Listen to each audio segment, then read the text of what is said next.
नमस्कार, प्रणाम। मेरा नाम रोहित वर्मा है और हमारे साथ हमारे सहयोगी परितोष शाही मौजूद हैं।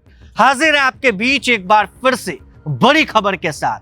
खबर है कि महागठबंधन से अलग हो गए चाचा पारस। पूर्व केंद्रीय मंत्री रहे पशुपति पारस ने महागठबंधन का साथ छोड़ दिया।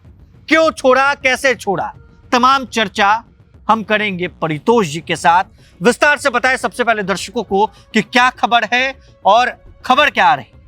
खबर आ रही है कि पशुपति पारस महागठबंधन में शामिल नहीं होंगे। मतलब बिहार विधानसभा चुनाव 2025 जो होने वाला है उसमें महागठबंधन के साथ ही रहेंगे राजद, बड़े भाई, कांग्रेस, वीआईपी और वामदल में 3-4 दल जो आते हैं। सो पशुपति पारस जब एनडीए से अलग हुए थे, जब उन्हें 2024 के लोकसभा चुनाव में एक भी सीट नहीं मिला था, उसके बाद से ही लग रहा था कि उनके साथ कुछ ऐसा नहीं होगा कि वो कुछ बड़ा कर पाएंगे, और हुआ भी वैसा ही। 2024 के चुनाव को होते होते जब 2025 का विधानसभा चुनाव आया, उनको लग रहा था कि जब हमको केंद्रीय मंत्री बना दिया गया 2 सीट 1 सीट के रहते हुए, तो 2025 के लोकसभा विधानसभा चुनाव में भी हमको मौका मिलेगा एनडीए से। लेकिन इनसे संपर्क भी नहीं किया गया। क्या है कि चिराग पासवान इस साइड थे और मजबूती से थे। चिराग पासवान बयान देते हैं कि जब तक प्रधानमंत्री के पद पर नरेंद्र मोदी हैं, हम एनडीए के साथ हैं और हम किसी भी हाल में इस बार अलग नहीं होंगे। और अभी तो मांझी जी ने भी दिल्ली में बयान दे दिया कि भाई आखिरी सांस तक हम रहेंगे पीएम मोदी के साथ। तो खबर आई कि 9 तारीख को खबर आई, 9 अक्टूबर को, कि सूरजभान सिंह आरजेडी में शामिल होंगे। तो ये तो बहुत बड़ी खबर थी। भूमिहार वर्सेज भूमिहार होने वाला था मुकाबला में, बहुत कुछ इस पर डिपेंड था। लेकिन फिर खबर आई कि लालू यादव ने पशुपति पारस को ऑफर दिया कि आप अपनी पार्टी आरएलजेपी, राष्ट्रीय लोक जनशक्ति पार्टी का विलय राजद में विलय कर लीजिए। लालू जी ने ऑफर दिया। तो उस पर मतलब ये लोग बैठक किए। तो आज इससे लेकर एक आपात बैठक बुलाई गई। आपात बैठक में यह निर्णय लिया गया, राष्ट्रीय लोक जनशक्ति पार्टी के कार्यालय में नहीं, इसका पशुपति पारस जी के आवास पर।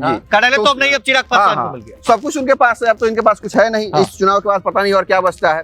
तो फिर इसमें सूरजभान सिंह खुद शामिल हुए, जो जिनको लेकर 2 दिन पहले खबर आई थी कि राजद में सब परिवार, पत्नी के साथ, भाई के साथ और खुद उनकी पत्नी भी पूर्व सांसद रह चुकी है, वो भी पूर्व सांसद रह चुके हैं। उनके भाई चंदन भी बहुत बड़े नेता है यहाँ के। तो ये सब खबर आ रही थी। इसी बीच अब खबर आई, आज दोपहर के करीब खबर आई है कि तेजस्वी यादव जब बिहार लौटेंगे तब सूरजभान सिंह शामिल होंगे। लेकिन तेजस्वी यादव गए हुए वहां पर राहुल गांधी से मिलने। कांग्रेस 70 सीट से कम पैमान नहीं रही है। तो 70 सीट अगर कांग्रेस को दे देंगे, जिस 70 में 2020 में भी उनको मिला था, जिससे मात्र 19 सीटें लोग लेके आ पाए थे। तो स्ट्राइक रेट बहुत कम रहा था। फिर भी इस बार कांग्रेस पूरा एकदम दमखम है। राहुल गांधी बराबर आ रहे हैं, प्रियंका गांधी आ रही है, कृष्णा लावरू बने हैं, राजेश राम बने हैं।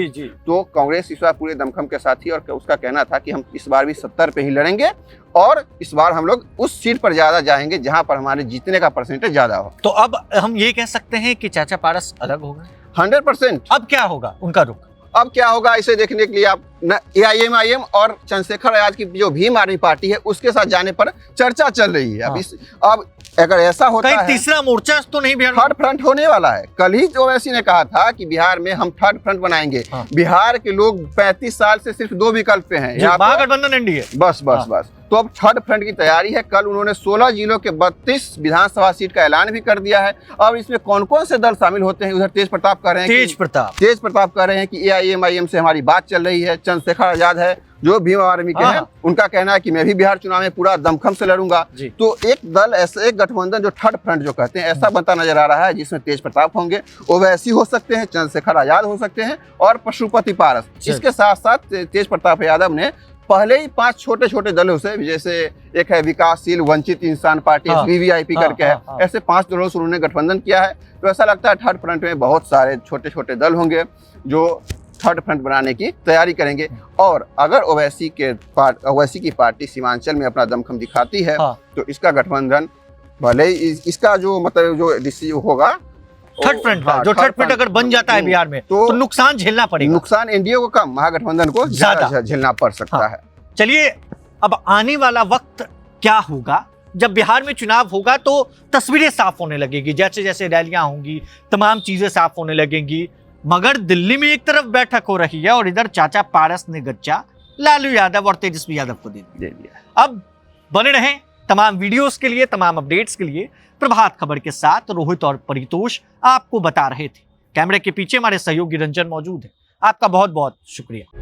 प्रभातखबर.com, विश्वास वही, रफ्तार नहीं।